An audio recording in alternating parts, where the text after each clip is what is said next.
शब्द बहुत कम हैं पर प्यारे हैं। शब्द बहुत कम हैं पर प्यारे हैं। हम आपके और आप हमारे हैं। जी हाँ दोस्तों, आज इसी कड़ी में एक बेहद ही मजेदार वीडियो लेकर आपके बीच उपस्थित हुए हैं, जिसमें हम लोग बात करने वाले हैं क्लास 12 के केमिस्ट्री सब्जेक्ट के कुछ बहुत ही सिलेक्टेड एमसीक्यूज के बारे में। तो आप कहीं मत जाइएगा, वीडियो के अंत तक बने रहिएगा। और सारा का सारा जो क्वेश्चन है वो काफी सिलेक्टेड है, प्रीवियस है, प्रोबेबल है। तो आप वीडियो के अंत तक बने रहिए। आइए पहले सवाल के साथ इसकी हम लोग शुरुआत करते हैं। ध्यान से देखेंगे, पहला सवाल है ऑलेइक, एस्टेरिक और पैमेटिक अम्ल जो है वो क्या है। तो ऑलेइक अम्ल हो या एस्टेरिक अम्ल हो या पैमेटिक अम्ल हो, ये सभी उच्च वसीय अम्ल होते हैं। क्या होते हैं बाबू? ये सभी उच्च वसीय अम्ल होते हैं। यानी राइट आंसर क्या हो जाएगा? ऑप्शन नंबर सी हो जाएगा। अगले प्रश्न की तरफ चलते हैं। विलियम का उपयोग होता है। विलियम एक दवा है ना। इसका जो उपयोग होता है वो उपशामक के रूप में करते हैं। किस रूप में करते हैं बाबू? उपशामक के रूप में करते हैं। यानी मानसिक उथल पुथल को शांत करने के लिए, मानसिक उथल पुथल को शांत करने के लिए। क्लियर है ना? या इसको हम लोग कह सकते हैं ट्रैंकुलाइजर के रूप में, ट्रैंकुलाइजर के रूप में या ट्रैंकुलाइजिंग मेडिसिन के रूप में जो है वो इसका प्रयोग करते हैं। क्लियर है? आगे चलते हैं अगले प्रश्न की तरफ। निम्नलिखित में किसके लिए हिमांक का अवनमन अधिकतम होगा? बहुत ही ज्यादा इंपॉर्टेंट क्वेश्चन है। वैसे तो सारा क्वेश्चन बहुत ज्यादा इंपॉर्टेंट है। हिमांक का अवनमन उसका अधिकतम होगा जिसका आयनन कम होगा। तो जिसका आयनन कम होगा, देखिए यहाँ पे ग्लूकोज का आयनन सबसे कम होगा, इसलिए हिमांक का अवनमन ग्लूकोज का सबसे कम होगा। यानी राइट आंसर क्या हो जाएगा? ऑप्शन नंबर डी हो जाएगा। अगले प्रश्न की तरफ चलते हैं। शून्य कोटि की अभिक्रिया के लिए, तो शून्य कोटि की अभिक्रिया जो है वह अभिकारक के सांद्रण पर निर्भर नहीं करता। अभिकारक के सांद्रण पर निर्भर नहीं करता, ये भी याद रखिएगा, बहुत ही ज्यादा इंपॉर्टेंट है। और शून्य कोटि की अभिक्रिया के लिए टी हाफ का जो वैल्यू होता है, टी हाफ का जो मान होता है वो a/2 के होता है। यानी टी हाफ बराबर a/2 के। बात हम लोग प्रथम कोटि की अभिक्रिया के लिए कर लेते हैं। तो प्रथम कोटि की अभिक्रिया के लिए टी हाफ बराबर जो होता है वो 0.693 बटा क्या होता है? के होता है। तो इस तरह से इसको याद रखिएगा, बहुत ही ज्यादा इंपॉर्टेंट सवाल है ये। अगले प्रश्न की तरफ चलते हैं। देखिए यहाँ पे एथिल एसीटेट का जल अपघटन कराया जा रहा है अम्ल की मौजूदगी में। तो यहाँ पे एसिटिक अम्ल और इथेनॉल बन रहा है। ये अभिक्रिया किस कोटि का उदाहरण है? तो ऐसे देखने में तो ये द्वितीय कोटि की अभिक्रिया लग रहा है, लेकिन ये अभिक्रिया छद्म प्रथम कोटि अभिक्रिया का क्या है? एग्जाम्पल है। यानी इसकी जो कोटि हो जाएगी वो क्या हो जाएगी बाबू? 1 हो जाएगी। इस तरह से बहुत ज्यादा इंपॉर्टेंट सवाल पूछे जाते हैं, आप इसे निश्चित रूप से याद रखिएगा। अगले प्रश्न की तरफ चलते हैं। निम्न में कौन जैव निम्नीकरणीय बहुलक है? जैव निम्नीकरणीय बहुलक हम लोग उसको बोलते हैं जो इस धरा पर जो है वह डिग्रेड हो जाए, जो सड़ गल करके जो है वह प्रकृति के अनुकूल हो जाए, मिट्टी में मिल जाए, उसको हम लोग जो है वह जैव निम्नीकरणीय बहुलक कहते हैं। तो यहाँ पे ये तीनों जो है वह क्या है? कहीं ना कहीं प्लास्टिक्स हैं और ये नॉन डिग्रेडेबल हैं, ये अनिम्नीकरणीय है। और सेल्यूलोज ही एक ऐसा यहाँ पे बहुलक है जो कि सड़ गल के जो है वह प्रकृति के अनुकूल हो जाता है, मिट्टी में मिल जाता है, यानी जैव निम्नीकरणीय है। आगे चलते हैं। H2+Cl2 ये जो है वह HCl बनाता है। यह प्रतिक्रिया किस कोटि की प्रतिक्रिया है? तो यह जो है वह शून्य कोटि की प्रतिक्रिया का उदाहरण है। ये भी बहुत ज्यादा इंपॉर्टेंट सवाल है बाबू, बहुत बार पूछा गया है, इसलिए इसको निश्चित रूप से आप लोग याद रखिएगा। आगे चलते हैं अगले प्रश्न की तरफ। वैद्युत अपघट्य शेल में इलेक्ट्रॉन जिस इलेक्ट्रोड से घोल में प्रविष्ट करता है उसे कहते हैं। तो वैद्युत अपघटनी सेल में क्या होता है कि इलेक्ट्रॉन जिस इलेक्ट्रोड से घोल में प्रवेश करता है उसको हम लोग क्या कहते हैं बाबू? कैथोड। यानी कैथोड से होकर ही जो है वह कहाँ प्रवेश कर जाता है? घोल में। यानी राइट आंसर हो जाएगा ऑप्शन नंबर 1 हो जाएगा। अगले प्रश्न की तरफ चलते हैं। ना चिपकने वाले भोजन बनाने वाले, ठीक है ना, बर्तनों में किसका प्रयोग किया जाता है? तो देखिए इसमें जो है वह टेफ्लॉन का प्रयोग किया जाता है। किसका प्रयोग किया जाता है बाबू? टेफ्लॉन का, ध्यान रखिएगा। और टेफ्लॉन जो है वह CF2 के बहुलीकरण से बनता है, यानी टेट्राफ्लोरोएथीन। इसका नाम क्या हो जाएगा? टेट्रा टेट्राफ्लोरोएथीन। टेट्राफ्लोरोएथीन के बहुलीकरण से हमारा जो है वह आपका टेफ्लॉन की प्राप्ति होती है, जो कि नॉन स्टिक कुकर और कढ़ाई में जो है वह क्या किया जाता है, पॉलिश किया जाता है। राइट आंसर यहाँ पे क्या हो जाएगा, ऑप्शन नंबर बी हो जाएगा। आगे चलते हैं, फिनॉल निम्न में से किसके निर्माण में प्रयुक्त किए जाते हैं। देखिए फिनॉल जो है ये आपका फिनॉल है, और फिनॉल की जो प्रकृति होती है वो कैसी होती है बाबू, अम्लीय होती है। फिनॉल को जो है जब फॉर्मल्डिहाइड के साथ यानी HCHO के साथ हम लोग अभिक्रिया कराते हैं तो ये बेकेलाइट बनता है। क्या बनता है बाबू, बेकेलाइट। और फिनॉल और फॉर्मल्डिहाइड एक दूसरे से मैथिलीन बॉन्ड से जुड़ते हैं, ये भी क्वेश्चन पूछा गया है, इसलिए आप इसको निश्चित रूप से याद रखिएगा कि बेकेलाइट की संरचना में फिनॉल और फॉर्मल्डिहाइड किस बंधन से जुड़ते हैं या किस से जुड़े रहते हैं, तो CH2 से जुड़े रहते हैं। बहुत ही ज्यादा इंपॉर्टेंट सवाल है, आप इसको निश्चित रूप से याद रखेंगे। अगले प्रश्न की तरफ चलते हैं, सोडियम क्लोराइड के जलीय घोल का विद्युत विच्छेदन कराने पर धनोद एवं ऋणोद पर क्या प्राप्त होता है। देखिए यहाँ पे जलीय घोल है सोडियम क्लोराइड का, तो सोडियम क्लोराइड का जब जलीय घोल है तो यहाँ पर देखिए क्या है कि धनोद पर क्लोरीन प्राप्त होगा और एनोड पर क्या प्राप्त हो जाएगा, हाइड्रोजन प्राप्त हो जाएगा। ये बहुत ज्यादा इंपॉर्टेंट है। अगर आपका जो है वह द्रवित घोल रहता तो द्रवित रहता, अगर द्रवित विलयन रहता तो उस परिस्थिति में धनोद पर आपका क्लोरीन और ऋणोद पर आपका सोडियम प्राप्त होता। इसको याद रखिएगा, जलीय घोल में जो है वह आपका ऋणोद पर क्या प्राप्त होगा, तो हाइड्रोजन। आगे चलते हैं, एक कार्बोहाइड्रेट होने के लिए एक यौगिक में कम से कम कितने कार्बन होने चाहिए। तो कार्बोहाइड्रेट के लिए क्राइटेरिया है कि कम से कम मिनिमम 3 कार्बन होना बहुत जरूरी है। अगर 3 कार्बन है तभी वो कार्बोहाइड्रेट होगा, यानी राइट आंसर क्या हो जाएगा, ऑप्शन नंबर बी हो जाएगा।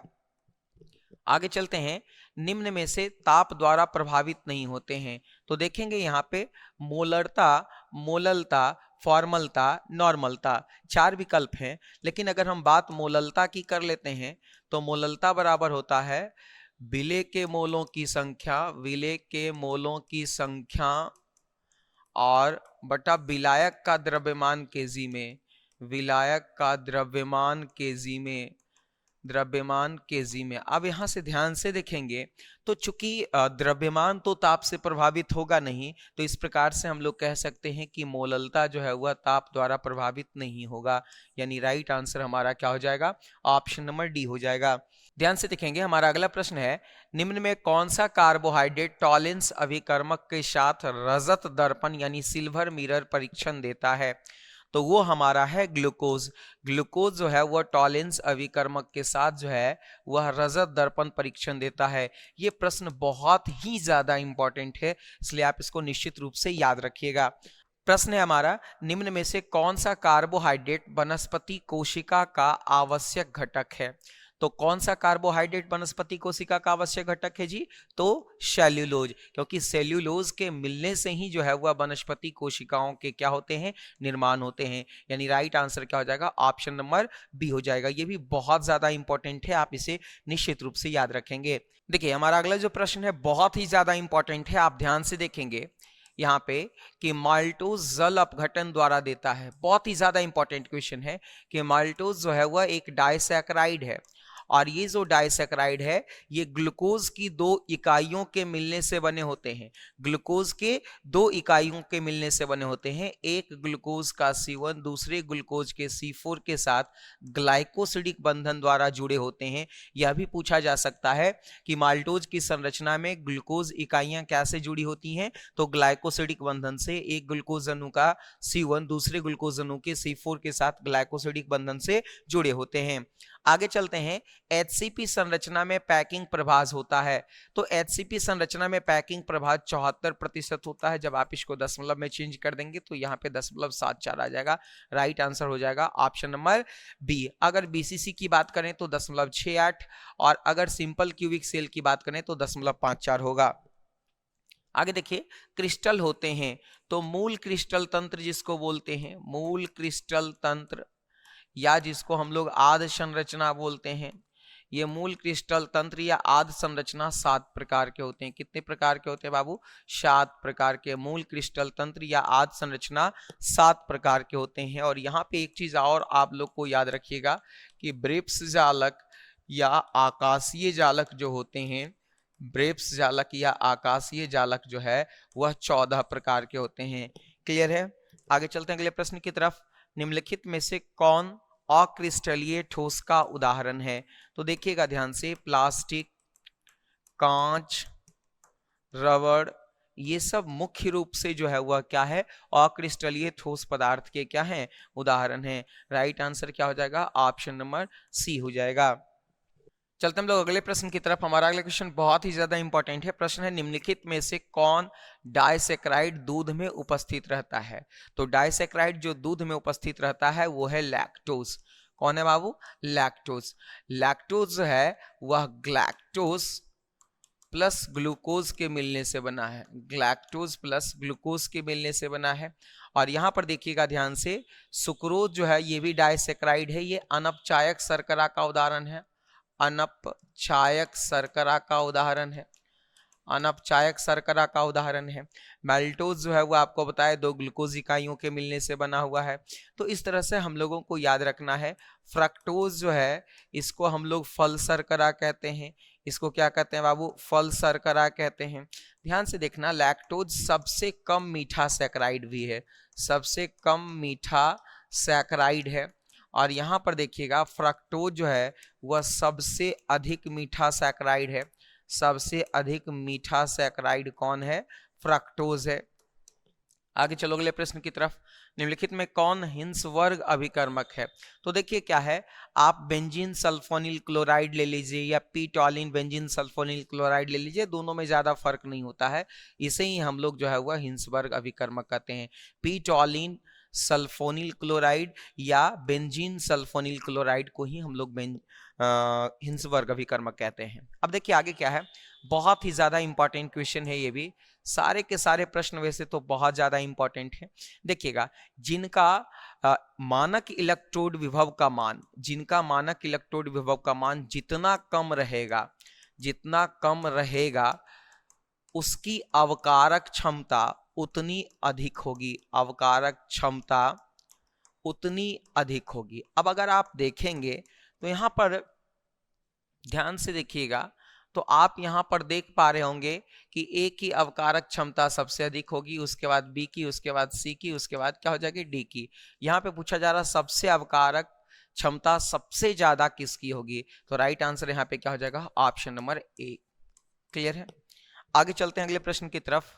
देखिए यहाँ पे आयोपेक नाम पूछा जा रहा है कि आयोपेक नाम बताइए। आप ध्यान से देखेंगे तो यहाँ पर जो है वह क्या है बाबू? तो यहाँ पर हैलोजन समूह है। तो आप देखिए क्या है, सबसे पहले लॉन्ग चेन की तलाश कीजिए। लॉन्ग चेन की तलाश कीजिएगा तो आपको यहाँ से 1 2 3 मिलेगा। दूसरा पर मेथिल और ब्रोमीन है। तो यहाँ से जो है वह आप आसानी से इसको कह सकते हो 2 ब्रोमो 2 मेथिल और 1 2 3 कार्बन का संगत अल्केन क्या हो जाएगा? प्रोपेन। यानी राइट आंसर हो जाएगा ऑप्शन नंबर सी हो जाएगा। ये भी बहुत ज्यादा इंपॉर्टेंट है, इसको निश्चित रूप से आप याद रखेंगे। एथिल एमीन की अभिक्रिया नाइट्रस अम्ल से कराने पर क्या बनता है? बहुत ही अच्छा क्वेश्चन है। सारा का सारा क्वेश्चन बहुत ज्यादा इंपॉर्टेंट है। सभी प्रश्न चुन चुन करके लाए गए हैं, सभी प्रश्न सिलेक्टेड हैं, इसलिए आप एकदम वीडियो से चिपक करके रहिए, अंत तक रहिए, एकदम बहुत मजा आने वाला है। ठीक है, तो देखिए यहाँ पे क्या है, ये एथिल एमीन है आपका, और एथिल एमीन है और इसकी अभिक्रिया हम लोग नाइट्रस अम्ल से करा देते हैं तो ये बना देता है आपका इथेनॉल। क्या बनाता है बाबू? इथेनॉल। ये भी बहुत ज्यादा इंपॉर्टेंट क्वेश्चन है, इसे निश्चित रूप से आप लोग याद रखिएगा। आगे चलते हैं अगले प्रश्न की तरफ। आयोपेक नाम यहाँ भी पूछा जा रहा है, आप ध्यान से देखिएगा। यहाँ कार्बोक्सिलिक समूह है, हाइड्रोक्सिल समूह है, 1 2 3। दूसरा पे हाइड्रोक्सी है तो 2 हाइड्रोक्सी दे दीजिए, 2 हाइड्रोक्सी और 3 कार्बन का संगत अल्केन प्रोपेन जोड़ोइक अम्ल, प्रोपेनोइक अम्ल। आप ध्यान से देखेंगे, इसका अगर साधारण नाम लेते तो साधारण नाम इसका हो जाता लैक्टिक अम्ल। लैक्टिक अम्ल इसका साधारण नाम हो जाता है। इसमें कायरल कार्बन कितना है ये भी बता दो। कायरल कार्बन कितना हो जाएगा? 1। तो यहाँ पर हम लोगों को आयुपेक नाम पूछा जा रहा है, तो राइट आंसर हो जाएगा 2 हाइड्रोक्सी प्रोपेनोइक अम्ल, क्योंकि अगर साधारण नाम पूछता तो आराम से हम लोग लैक्टिक अम्ल बना देते हैं। आगे चलते हैं, देखिए यहाँ पे प्लैटिनम की ऑक्सीकरण संख्या पूछ रहा है, ध्यान से देखिएगा। प्लैटिनम की ऑक्सीकरण संख्या यक्स, यहाँ पे देखिए क्या है, एथिलीन है तो इसका तो 0 होगा, प्लस क्लोरीन का -1 × 3 बराबर क्या हो जाएगा -1। अगर यहाँ से कैलकुलेट करेंगे तो प्लैटिनम की ऑक्सीकरण अवस्था +4 आ रही है, नहीं राइट आंसर यहाँ पे क्या हो जाएगा, ऑप्शन नंबर डी। सारा क्वेश्चन इंपॉर्टेंट है बाबू, कहीं छोड़ करके मत जाइएगा, एकदम परीक्षा से पहले इन तमाम क्वेश्चंस को आप देख लीजिएगा, डायरेक्ट जो है एकदम एकदम आएगा, 100% आएगा। चलते हैं आगे, निम्नलिखित संक्रमण तत्व के आयनों में कौन अनुचुंबकीय है? तो अनुचुंबकीय वही रहेगा जिसके पास अयुग्मित इलेक्ट्रॉन रहेगा, जिसके पास क्या रहेगा, अयुग्मित इलेक्ट्रॉन रहेगा। इसके पास अयुग्मित इलेक्ट्रॉन नहीं है, इसके पास अयुग्मित इलेक्ट्रॉन नहीं है, इसके पास भी अयुग्मित इलेक्ट्रॉन नहीं है, इसके पास अयुग्मित इलेक्ट्रॉन नहीं है। तो देखेंगे तो इसके पास एक अयुग्मित इलेक्ट्रॉन है, अनपेयर्ड इलेक्ट्रॉन की संख्या 1 है, तो राइट आंसर क्या हो जाएगा, ऑप्शन नंबर बी हो जाएगा। अब देखिए इस तरह के सवाल अक्सर पूछे जाते हैं, तो आप इनके इलेक्ट्रॉनिक विन्यास को लिख करके कंफर्म कर पाएंगे। चूंकि क्विक रिवीजन टॉपिक है इसलिए हम लोग ज्यादा इस पर डिस्कशन नहीं करेंगे। धातु के ऑक्साइड को कार्बन मोनोऑक्साइड द्वारा धातु में अवकरित करने की क्रिया को क्या कहते हैं? जैसे मान लो कि यहाँ पे फेरस ऑक्साइड है, इसको कार्बन मोनोऑक्साइड के साथ अभिक्रिया करा देंगे तो यहाँ पे जो फेरस प्राप्त होता है अवकरण के द्वारा, इस प्रक्रिया को क्या कहते हैं? तो इस प्रक्रिया को हम लोग प्रद्रावण कहते हैं। क्या कहते हैं बाबू? प्रद्रावण, यानी ऑप्शन नंबर 1 बिल्कुल क्या है, सही जवाब है। आगे देखिए, बहुत ही शानदार क्वेश्चन है कि 298 केल्विन पर 1 ग्राम चारकोल के द्वारा निम्नलिखित में से किस गैस का सबसे ज्यादा अधिशोषण होगा? तो देखिए चारकोल पर सबसे अधिक मात्रा में अधिशोषित होने वाली गैस है कार्बन मोनोऑक्साइड, यानी राइट आंसर क्या हो जाएगा, ऑप्शन नंबर सी। अगले प्रश्न की तरफ चलते हैं, निम्नलिखित में से कौन आदर्श घोल नहीं है? देखिए बेंजीन प्लस टॉलिन आदर्श घोल है, हेक्सेन प्लस हेप्टेन आदर्श घोल है, ब्रोमोबेंजीन और क्लोरोबेंजीन ये तीनों के तीनों आदर्श घोल है, लेकिन क्लोरोफॉर्म और एसीटोन आदर्श घोल नहीं है, क्योंकि ये धनात्मक विचलन को क्या करते हैं, दर्शाते हैं। आगे चलते हैं अगले प्रश्न की तरफ, एथिल साइनाइड के जल अपघटन से क्या प्राप्त होता है? तो एथिल साइनाइड को जल के साथ आप अपघटित करा दीजिएगा तो ये बना देगा आपका क्या, तो प्रोपेनोइक अम्ल, यानी राइट आंसर क्या हो जाएगा, ऑप्शन नंबर बी हो जाएगा। ये भी बहुत ज्यादा इंपॉर्टेंट सवाल है, निश्चित रूप से आप याद रखेंगे। अगले प्रश्न की तरफ चलते हैं, ध्यान से देखिएगा, बहुत ही जबरदस्त क्वेश्चन है। सोडियम एसीटेट को सोडा लाइम के साथ गर्म करने पर क्या बनता है? तो सोडियम एसीटेट को सोडा लाइम के साथ गर्म करने पर ये मीथेन बनता है। ये तो बहुत बार पूछा गया सवाल है भाई, इसको तो निश्चित रूप से याद रखिएगा। ये सोडियम एसीटेट है, इसको अगर आप सोडा लाइम के साथ गर्म कर दोगे तो यहाँ पर जो है वो क्या बन जाएगा, मीथेन बन जाएगा, साथ में सोडियम कार्बोनेट बन जाएगा। देखो यहाँ पे राइट आंसर क्या हो जाएगा, ऑप्शन नंबर 1 हो जाएगा। आगे देखो क्या है, निम्न में से कौन फेलिंग विलयन को अवकरित नहीं करता? तो निम्न में से कौन फेलिंग विलयन को अवकरित नहीं करता? तो यहाँ पे राइट आंसर हो जाएगा आपका कौन, एसिटिक अम्ल, यानी ऑप्शन नंबर बी। क्लियर है? आगे चलते हैं अगले प्रश्न की तरफ। एल्डिहाइड और कीटोन में विभेद निम्नलिखित में किसके द्वारा किया जाता है? तो एल्डिहाइड और कीटोन में जो अंतर है वो सिर्फ भस्म के द्वारा किया जाता है। सिर्फ भस्म के जरिए एल्डिहाइड और कीटोन में हम लोग विभेद आसानी से कर पाते हैं। अगले प्रश्न की तरफ चलते हैं, कैल्शियम एसीटेट को गर्म करने पर क्या प्राप्त होता है? तो कैल्शियम एसीटेट को गर्म करने पर एसीटोन की प्राप्ति होती है। किसकी प्राप्ति होती है बाबू? एसीटोन की, यानी राइट आंसर हो जाएगा ऑप्शन नंबर सी। तो दोस्तों उम्मीद करते हैं कि ये वीडियो आपको बहुत अच्छा लगा होगा, आपको बहुत मजा आया होगा, क्योंकि सारे सेलेक्टेड क्वेश्चन है और बहुत कम समय में आपको 35 क्वेश्चन करवा दिया। तो आप वीडियो को जल्दी से लाइक कर दीजिए, शेयर कर दीजिए, और चैनल पे नए हैं तो सब्सक्राइब करके बेल आइकन को जरूर दबा दीजिए। बहुत बहुत धन्यवाद आपका।